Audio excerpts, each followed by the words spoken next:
नमस्कार, मायमावली हिंदी समाचार में आपका स्वागत है और मैं हूँ शेख इस्माइल। दर्शकों, अभी इस वक्त हम बेला मंडल के सोनकास गांव में अभी मौजूद हैं। अभी यहाँ पर एक नीरव व सम्मान समारोह चल रहा है। आपको मैं बता दूं कि एक आदर्श शिक्षक, एक आदर्श टीचर, एक आदर्श गुरु का आज इस सोनकास गाँव से उसका तबादला हो रहा है। दर्शकों, ये एक टीचर की जो हस्ती होती है वो एक शिक्षा के मंदिर का एक भगवान होता है और उस भगवान को जो बच्चे पूजते हैं और उससे विद्या का सागर हासिल करते हैं। और जिस तरह से ये जो टीचर थे सतीश गुरनुले इस गांव में 2013 में इन्होंने कार्यरत पे आए हैं। फिर उसके बाद में अभी हाल ही में 2024 में यानी 7 जून को इनका तबादला बेला मंडल के फुटूल गाँव में ही हुआ है। पूरा गांव इकट्ठा जमा होकर उनको सम्मानित कर रहा है और उनकी याद में एक मीटिंग, एक प्रोग्राम रखा गया है। दर्शकों, ये शिक्षक ऐसे कार्यरत में इस स्कूल के लिए वो कुछ कर पाए हैं जो इसकी बयां करना भी मुश्किल लग रहा है, क्योंकि यहाँ पर स्कूल की जो व्यवस्था थी वो बहुत ही ख़राब थी और उसको ख़राब व्यवस्था को स्कूल को ताजमहल जैसा बनाकर अपने बच्चों को अच्छी शिक्षा देकर अपने गाँव के बच्चों को उच्च स्तर पर भेजा गया। करीब 13 साल में कई सारे युवाओं को इनके हाथों से शिक्षा हासिल कर लेकर कई सारे पोस्ट पर लगे हैं। और अभी जितने भी बच्चे, अभी नौजवान बच्चे जो बड़े बड़े कारगिल पोस्ट पर मौजूद है वो सतीश गुरनुले इनकी ही शिक्षा का, इनकी ही विद्या का, इनकी ही प्रसाद का वो नतीजा है। दर्शकों, सतीश गुरनुले एक शिक्षक के साथ साथ एक आध्यात्मिक गुरु भी माने जाते हैं। गाँव को जिस तरह से रखना चाहिए, गाँव में जिस तरह से रहना चाहिए और गाँव के युवा को जिस अच्छाई के रास्ते को बुराई के रास्ते से हटाकर अच्छाई के रास्ते पर लाना, ये एक सतीश गुरनुले का काम था। उन्होंने एक ठान लिया था कि ये मेरा गांव है और मैं इस गांव को पूरी तरह से आध्यात्मिक बनाना चाहूँगा। जैसा कि मंदिर का शेड हो, मंदिर की निर्माण हो, या तो फिर यहाँ पर फुलाजी बाबा का आसन भी यहाँ पर है और फुलाजी बाबा का ध्यान मंदिर भी यहाँ पर है। उस ध्यान मंदिर के जरिए से लोगों को आध्यात्मिक की तरफ खींचते हुए ले जाकर गाँव को पूरी तरह से आध्यात्मिक बनाया जाता है। अभी यहाँ पर ब्लड डोनेट की जो प्रथा है बेला मंडल के अंदर से यहाँ से शुरू हुई है। गांव यहाँ पर ब्लड डोनेट कर रहा है। हालांकि उनकी धर्मपत्नी भी इसमें शामिल होती है और सभी गांव वाले मिलकर एक बड़ा योगदान यानी ब्लड योगदान जो है इस गांव से दिया जाता है। हाँ, एक बात ज़रूरी है, गांव वाले दुखी हैं, गांव के बच्चे भी दुखी हैं और जिस तरह से जो विद्यार्थी इनके पास से पढ़ लिख कर गए हैं वो भी दुखी है, क्योंकि एक ऐसे शिक्षक को खोना ये बहुत बड़ी बात है। क्योंकि एक ऐसा शिक्षक था जो एक चकाचौंध और रोशनी के जरिए से गांव को रोशन करने में साकार और सक्षम रहा। अभी दूसरी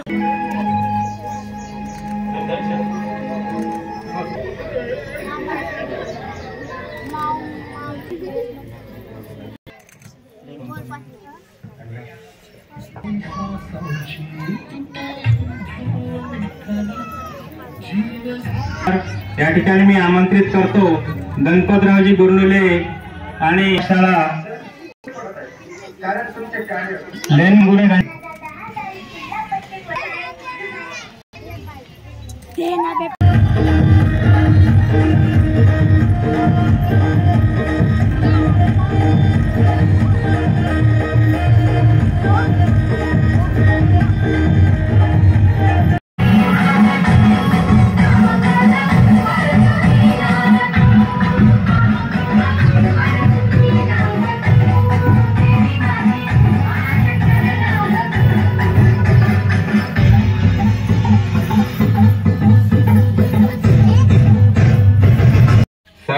सुटला म्हणून सोबत सुटत नाही, नुसता निरोप दिल्याने नाते तुटत नाही। आमच्या सोनकास या गावातील शिक्षणाचे महत्त्व जाणून शिक्षणाच्या कार्याला सुरुवात करणारे श्री गणपतराव गुरनुले यांचे सुपुत्र श्री सतीश गुरनुले सर हे आहेत। दिनांक 16 मे 2013 उच्च प्राथमिक पाठशाळा सोनकास येथे रुजू झाले। त्यावेळी शाळेची परिस्थिती फार दयनीय होती। शाळा तर होती पण शाळेला जे शाळा पण म्हणतो ते नव्हतं। ही परिस्थिती पाहून सरांनी गावातील नवयुवकांना प्रोत्साहित करून शाळेच्या विकासासाठी हातभार लावण्यास भाग पाडले। सुरुवातीला शाळेचे मैदान लेवल करून शाळेला तारेचे कंपाऊंड ठोकले। जिथे एकही झाड नव्हतं तिथे हरितहारम सारखे विविध कार्यक्रम राबवून शाळा ही हिरवेगार बनवली. कुठलीही शाळा हे दगडविटाची इमारत नसते, तर त्या शाळेचे शिक्षक, विद्यार्थी, कर्मचारी शाळेचा खरा आत्मा असतो. हे सती सरांनी सिद्ध करून दाखविले. त्याच काळातील एक हृदयदायी घटना घडली, ती म्हणजे 22 जून 2017ला नुकतीच शाळेत प्रवेश घेतलेली विद्यार्थिनी नवनीता, ती खेळत असताना एका सापाने तिच्या पायाला गुंडाळी घातली. हे भयानक दृश्य पाहून सर्व विद्यार्थिनी आणि उर्वरित सहकारी मुलीला साप चावतील या भीतीने घाबरून गेले. परंतु क्षणाचाही विलंब न करता त्या मुलीला धीर देत सतीश सरांनी हिमतीने आपला जीव धोक्यात घालून सापांच्या डोक्यावर पाय ठेवला आणि त्याच सापापासून त्या मुलीने प्राण वाचवले. विद्यार्थ्यांना आई व बाबासारखे माया देणारे व सर्वांच्या विकासासाठी विकास करणारे, गावातील धावपळ करणारे, कोणत्याही प्रकारचे कार्य करण्यासाठी तनमन धनाने निरंतर कार्य करणारे सतीश सर आम्हाला कधीच कमी पडू दिले नाही. जिथे कमी तिथे मी या वृत्तीप्रमाणे कार्य करत राहिले. गावातील सर्वांना एकत्रित करून खास करून युवकांना प्रोत्साहित केले. गेल्या 8-10 वर्षात या छोट्याशा गावात रक्तदान कार्यक्रम यशस्वीरित्या पार पाडण्यात त्यांचा मोलाचं मार्गदर्शन आहे. या सर्व रक्तदान कार्यात त्यांची पत्नी मनीषाताई गुरवले हिचा पण फार मोठा वाटा आहे. शाळेच्या विकासासोबत गावातील आध्यात्मिक कार्यात आणि सामाजिक कार्यात मार्गदर्शन करीत गावात फिल्टर वॉटर, ध्यान मंदिर, हनुमान मंदिर निर्मितीसाठी सर्वोत्तम कार्य करीत राहिले. सरांच्या या कार्य बघून 2017ला आदिलाबाद येथे जिल्हा आदर्श शिक्षक म्हणून नियुक्ती करण्यात आली. त्यावेळी जिल्हा अधिकारी, शिक्षण अधिकारी, आमदार यांच्या हस्ते सन्मान करण्यात आला.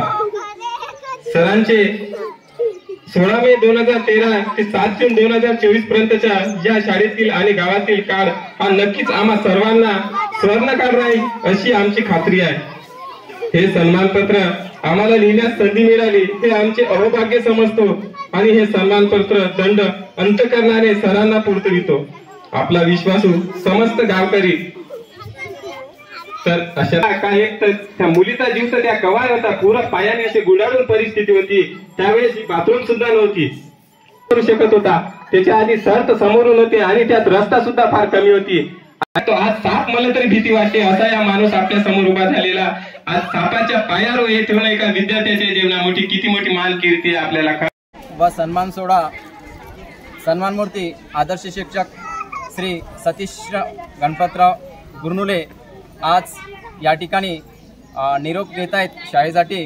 तर खरोखरच त्यांचं या ठिकाणी कार्य जे आहेत, खरोखरच पहिले प्रथम शाळा पाहिली होती तेव्हा या ठिकाणी ग्राउंडची व्यवस्था नव्हती.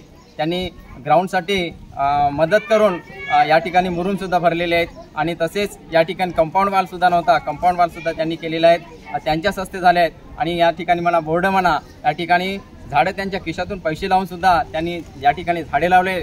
तसेच शाळेच्या व्यतिरिक्त गावात सुद्धा सांगायचं म्हणजे वॉटर प्लॅन्ट सारखे सुद्धा त्यांनी हातभार लावून काम केले. आणि मंदिर या ठिकाणी सर्व जे बुजुर्ग म्हणा, सर्व लहान मुलं सुद्धा ज्या ठिकाणी येऊन बसतात तसे मंदिर सुद्धा त्यांच्या हस्ते म्हणजे त्यांनी मदत करून सुद्धा हातभार लावून बांधलेले आहेत.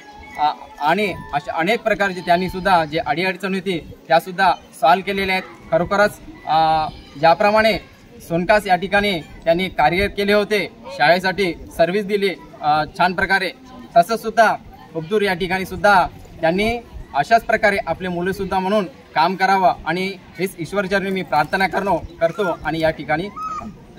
सतीश सर, सबसे पहले तो आपको माई बावली की तरफ से धन्यवाद, क्योंकि आपने 11 साल तक इस सोनकास गांव में, एक आदिवासी क्षेत्र में गांव है और यहाँ पर ज़्यादातर बच्चे आदिवासियों के पढ़ते हैं. अभी आप यहाँ पर पूरे 11 साल अपना कार्यरत निभाए हैं, तो अभी आपका भी एक खुशकिस्मती है, मंडल वासियों की भी एक आदर्श टीचर, आदर्श शिक्षक के रूप में माने जाते हैं आप. मंडल में सबसे ज़्यादा आपको प्रायोरिटी मिलती है और एक आदर्श शिक्षक है. तो आपको इसी मंडल में यानी आपका तबादला किया गया है जैसा कि खोखदूर में, तो क्या खोखदूर में जिस तरह से आपके यहाँ पर 11 साल बीते हैं, जिस तरह से तुम्हारे हाथ के नीचे जो भी बच्चे पढ़ाई है, आप एक विद्या का सागर है, और ये सागर क्या खोखदूर में भी इसी तरह से कार्यरत रहेगा और इसी तरह से मेहनत करते रहेंगे, इसके बारे में आपको क्या कहना है? धन्यवाद। मैं मौली को पहले तो मैं पहले फर्स्ट टाइम यहाँ जो आया 16 मई 2013 को, यहाँ जो हालत थी स्कूल की वो देख के खुद मैं परेशान हो गया। गाँव मेरा था लेकिन मैं यहाँ नहीं रहने से, मैं कभी देखा नहीं था, बाहर रहने से ये गांव की तरफ ख्याल नहीं था। लेकिन जब भी मैं यहाँ आया ट्रांसफ़र होके, तब मैंने ठान लिया कि ये स्कूल को अपन अच्छी से अच्छी डेवलप करना और अपने गांव के बच्चों को अच्छी शिक्षा देने का जब भी मैं तय कर लिया। और उसके लिए मैं ये गांव के जो नौजवान बच्चे थे जो भटक रहे थे इधर उधर, उनको इकट्ठा करने का फर्स्ट प्रयास किया और वो मैं उसमें सफल हो गया। वो नवयुवक का साथ लेकर ये जो ग्राउंड है, ये पहले पूरे यहाँ से नदी बहती थी गांव की और बड़े बड़े गड्ढे थे। वो गड्ढे मैं पहले यहाँ 11 टिप्पर बोले तो नज़दीक 44 ट्रैक्टर्स मुरम लगा के ये फर्स्ट ग्राउंड लेवल कर लिया। उसके बाद अभी यहाँ से जाना आना लोगों का था, बैलों का जानवरों का यहीं से था, इसलिए उसका बंदोबस्त करने के लिए ये पहले मैं तार का कंपाउंड कर लिया और उसमें अपना स्कूल सेफ्टी हो गया, उसमें बच्चे अपने सेफ्टी हो गए। इसके बाद जो आप देख रहे हैं ये हरित आराम प्रोग्राम आया, उसमें झाड़ा लगाए। हम मैं खुद पैसे से लाके ये जो शो के झाड़ा है वो तो बाहर आजला से लाके इसको बढ़ाए। इसमें मेरे को गांव वाले ने और यहाँ के खास करके नवयुवक ने बहुत सारी हेल्प की, उनके कारण ही ये इतना मैं अच्छा स्कूल का माहौल यहाँ अपने को जो दिख रहा है वो सब मेरे साथ गांव वालों का भी इसमें बहुत बड़ा हाथ है। और जहाँ तक ये तो मेरा गांव है, लेकिन मैं यहाँ से जो खोखदूर गया वहाँ भी जितना मेरे से हो सका उतना वहाँ जाके स्कूल के साथ बच्चों को डेवलप करने की, और गांव में अगर मेरे को संधि मिली, चांस मिला तो उनको भी थोड़ा मोटिवेट करने का मैं ज़रूर प्रयास करूंगा। और मेरा खुद नसीब है, कुछ नसीब हो कि मैं खुद के गांव में, खुद के मंडल में मेरे सर्विस के नज़दीक 35% मेरी सर्विस यहाँ बीत गई। तो इससे अच्छा और क्या होता है? किसी को भी अपने गांव में, अपने मंडल में करने के लिए चांस नहीं मिलता। लेकिन मेरा नसीब कि मैं जो बाबा को मानता हूँ, जो मेरे आध्यात्मिक गुरु है संत फुलाजी बाबा, ये उनके वजह से और हमारे माता पिता जी का आशीर्वाद, जो प्रोत्साहन था, उनके कारण मैं यहाँ आने के बाद जो भी मेरे से हुआ वो करने की पूरी कोशिश की। और आगे चल के भी मैं जब तक हूँ तब तक ये गांव के लिए जो भी प्रॉब्लम आएंगे, स्कूल के रहने दो, गांव के रहने दो, उसके लिए मैं कभी भी हाजिर रहता हूँ। 24/7 ये समझ लो। और जो पुकारे तुम पुकारा हम आ जाते, ये जो है उसके साथ रहने की मैं पूरी कोशिश करूँगा। आगे चल के मेरी जो खोखदूर में सर्विस होने वाली है, सर्विस बीत रही है, उसमें भी मैं मैक्सिमम प्रयास करके वहाँ के बच्चों को, वहाँ के स्कूल को डेवलप करने की कोशिश करूँगा। धन्यवाद सर।